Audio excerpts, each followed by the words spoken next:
Hello and welcome to The Hero Spouse. I'm Kendra Ruth, here to answer one of your questions about marriage and midlife crisis. Today we have an anonymous female left behind and forward-moving spouse. Her bomb drop is March 26th of 2016, and her date of marriage is 1998. She has a vanisher, and she says she's not yet familiar with energy level terms.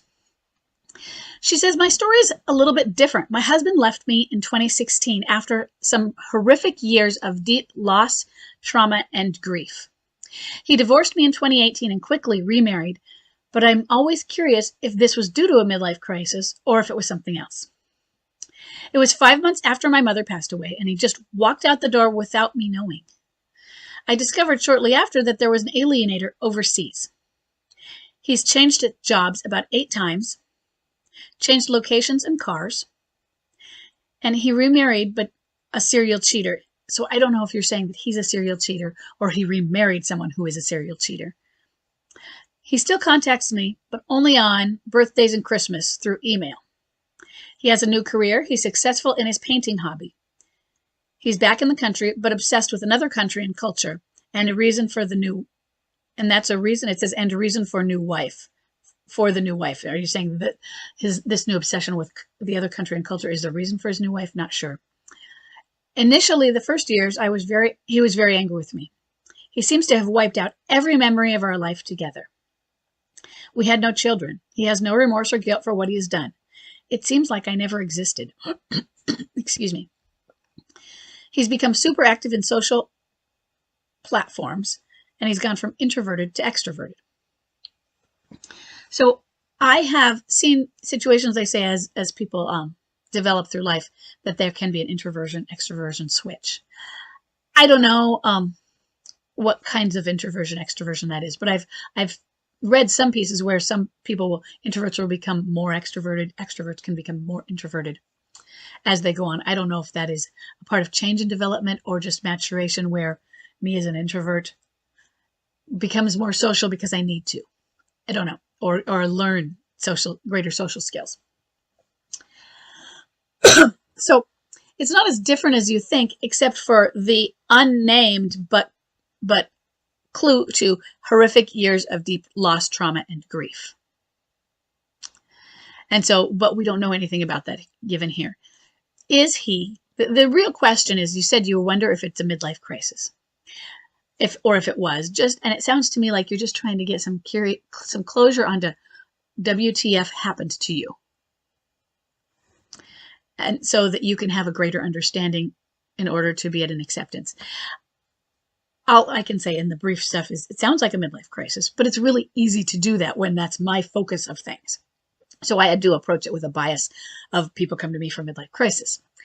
So excuse me, what I will try to do is post a link, you may have already done it, to the midlife crisis quiz, or I'm sure I have a direct link somewhere, but what I really will do is post a link to the website, and then it'll pop up at the top of my main page saying take the quiz, and you can go through that quiz and see where it puts you, okay?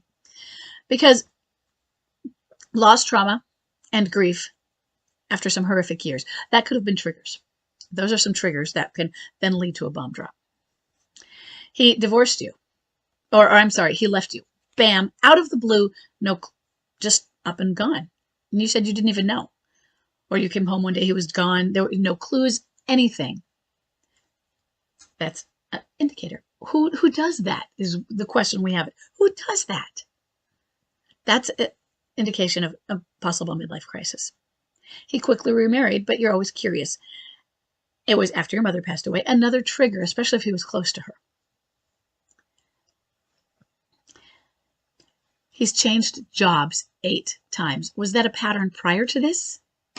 Is this part of finding himself? Is this part of him being lost and wandering? Not able to anchor himself? All parts of an identity crisis.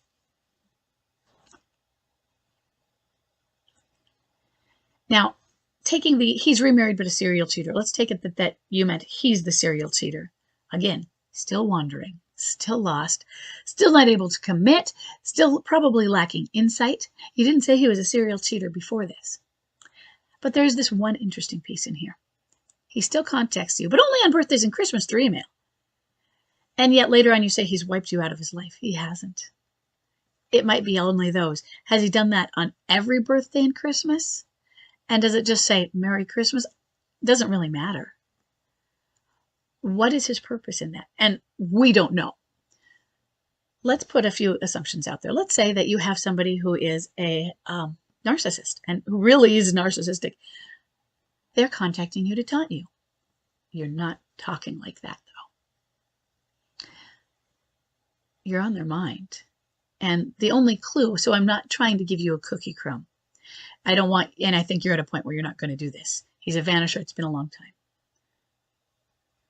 They haven't forgotten about us. There's that piece of us in our heart, and it's endearing to them and nostalgia to them, and they miss it, and they have these regrets that they won't admit to themselves.